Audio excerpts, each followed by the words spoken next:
Welcome to Unchained, the radio program which addresses the challenges facing Christians today with short, pithy presentations presenting a vigorous defense for Christianity's claim that the Holy Bible is God's inspired word.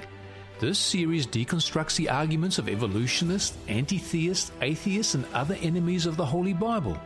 Here is your host, Pastor Rod Anderson.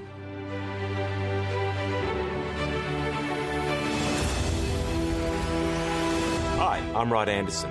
Over the last 200 years, within Christianity, there has been a growing belief that the Jewish nation still retains the epithet of God's most favoured nation status, along with all the blessings and benefits that it attracts, as per the promises found in the Old Testament. Pursuant to this belief is the rebuilding of the temple in Jerusalem, culminating in the Jews taking the gospel to the world. But where did this teaching come from? Is it biblical? The term used to encompass the messianic revival among the Jews, the rebuilding of the temple, and Israel's evangelistic work to the world is called dispensationalism, but its eschatology is much broader than the Jews and the temple. Its beginnings are usually associated with the Plymouth Brethren movement in the United Kingdom and the teachings of John Nelson Darby in the 1820s and 1830s. This new teaching spread in America through prophecy conferences such as the Niagara Bible Conferences of 1883 to 1897. Interesting, this teaching would have died a natural, undignified death, except for a man by the name of Cyrus Scofield, who was a committed devotee, and he, more than anyone else, gave dispensationalism a second life. In the late 1800s, Cyrus Scofield began work on a Bible commentary that was to popularize dispensationalism in the United States. In fact, when first published in 1909, it immediately found its way into the libraries and curriculum of many theological seminaries in the United States. In 1917, Cyrus Scofield republished his work with a number of changes and was heralded with rapturous applause. Even today, Oxford Press still prints the 1970 edition of the Scofield Study Bible, and it is still one of the preferred study Bibles within theological seminaries today, not only in the United States, but also in Canada, England, and Australia. One writer has said, "The Scofield Study Bible has done more to Zionize Christian America than any other thing." What does this mean? Well, simply the eschatological emphasis upon the Jews, Israel, and the Jewish temple being rebuilt, which permeates Christendom today, though it has zero support in the Bible, it is the influence of the Scofield Study Bible and evangelical seminaries which have embraced it, which keeps the teaching alive. However, it is contrary to reason when an individual or denomination instigates or ratifies a doctrine, the foundation of which is erroneous, that somehow the end result will be truth. That is absurd. And any teaching built upon error will also be false. And the dispensationalist doctrine fits the bill. And the New Testament is very clear regarding the Jews and the temple in Jerusalem after Israel's rejection of Jesus Christ. In Mark chapter 1, verse 15, we read these words of Jesus. "The time is fulfilled and the kingdom is at hand." Here, Jesus was referring to the prophecy which was written by Daniel about 600 years before his time. In chapter 9 of Daniel, we find a prophecy which actually identifies the very year in which the Messiah would begin his ministry and the year he would be crucified. Jesus said that prophecy referred to him, and it is found in Daniel 9, verses 24 to 27, which says, 70 weeks are determined upon thy people and upon thy holy city to finish the transgression and to make an end of sins, and to make reconciliation for iniquity, and to bring in everlasting righteousness, to seal up the vision, and to anoint the most holy, referring to Jesus Christ. Now, to understand this prophecy, we have to remember that Daniel is a prophetic book which is made up of symbols, and these symbols all have literal meanings. So let's try and figure out what these cryptic verses actually mean. It says, 70 weeks are determined upon your people. Now, Daniel's people were the Jews. So here we have God giving Daniel's people, the Jewish nation, 70 weeks of probationary time to make an end of sins, to bring in everlasting righteousness, and to anoint the most holy. In other words, they as a nation had to change their ways and be obedient and faithful to God. In fact, at the time of this prophecy, Jerusalem was in ruins. Solomon's temple had been destroyed, thousands of Jews had been slaughtered, and even more were taken captive back to Babylon. And why, you may ask? Well, because of their continual refusal to worship God in his appointed way, their unrelenting Sabbath desecration, their sycophantic affair with paganism, and their obsession with human sacrifices. In Daniel 9, God in effect is giving the Jews 70 weeks of probationary time to truly live up to the light he has given them. So what does this all mean? Well, how many days are there in a week? Well, there are 7. So if we multiply 70 weeks by 7 days, we get 490 days. All right, the Jews have been given 490 days of probationary time. But in Bible prophecy, 1 day is equal to a year. If we had time, we would go to Numbers chapter 14, verse 34, or Ezekiel chapter 4, verse 6, to support what I shared with you. Please understand this. The day for a year principle is not unique to me. The Jews for over 2,000 years have accepted the year-day principle. The Roman Catholic Church since the 13th century have adopted it, and the Protestants since the 1500s have acknowledged its relevance. As I said, the year-day principle is not unique to me. Therefore, the 490 days are in effect 490 years of probationary time given by God to the Jews. But after their rejection of Jesus Christ, the fruit of which was his crucifixion in 31 AD, the prophecy of Daniel 9:24-27 concluded in 34 AD. In that year, Israel lost that envious status as God's most favoured nation. The Apostle Paul removes any need for further discussion on this in Galatians chapter 3, verse 26 to 29. We read this: "For we are all children of God by faith in Jesus Christ. For as many as have been baptized into Christ have put on Christ.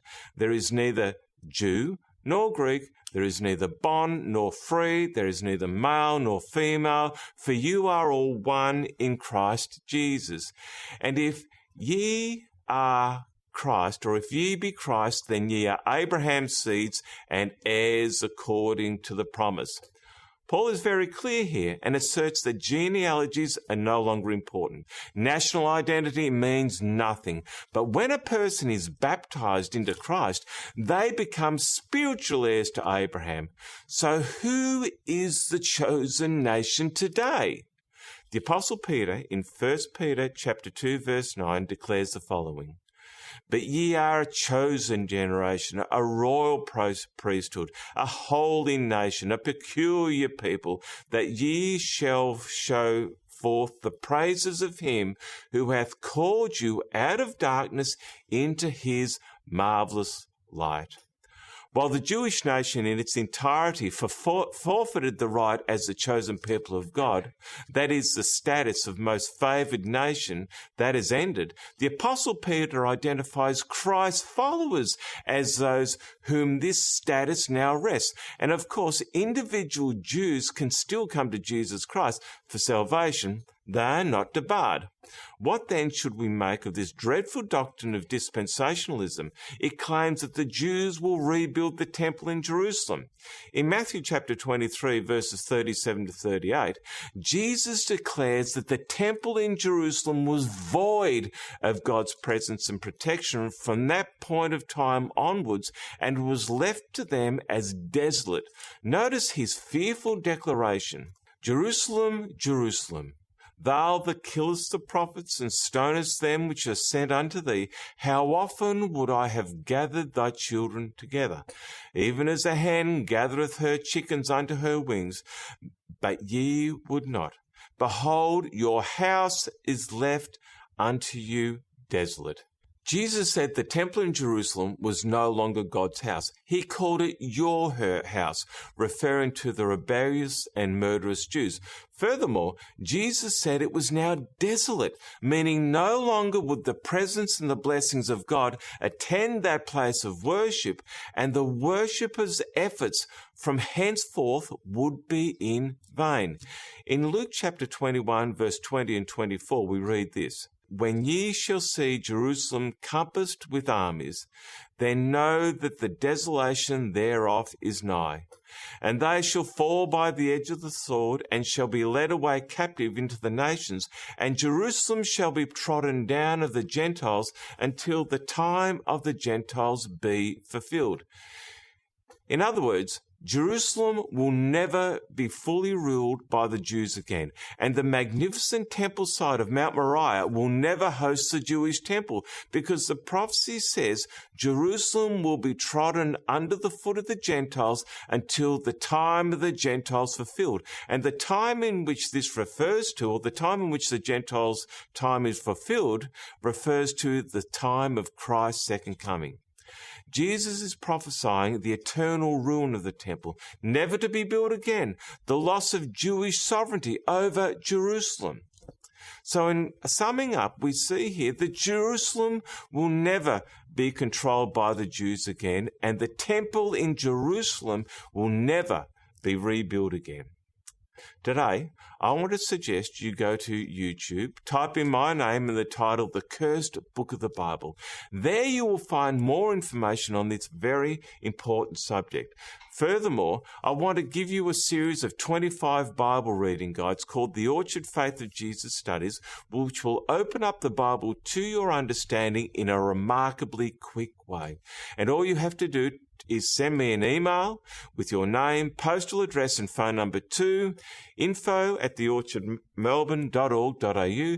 That is info@theorchardmelbourne.org.au, or go to our website, theorchardmelbourne.org.au, go to the tab marked Contact Us and follow the prompts, and we will mail the study guides to you wherever you are. Well, our time is run out for now. I'm Rod Anderson, and I look forward to being with you next time. Remember, the truth has nothing to fear from investigation. Goodbye for now.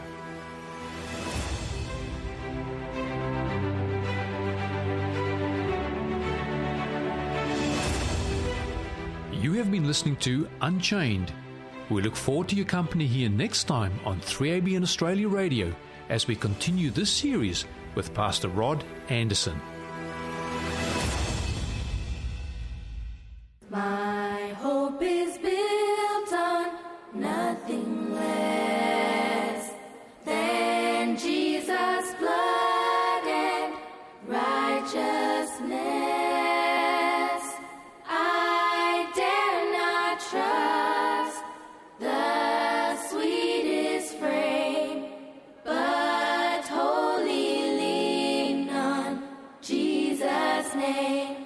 When darkness seems to veil his face, I rest on his unchanging grace. In every high and stormy gale, my anchor holds within the veil.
Those beautiful harmonies were brought to us by the G'day Sisters, and the song, My Hope is Built on Nothing Less.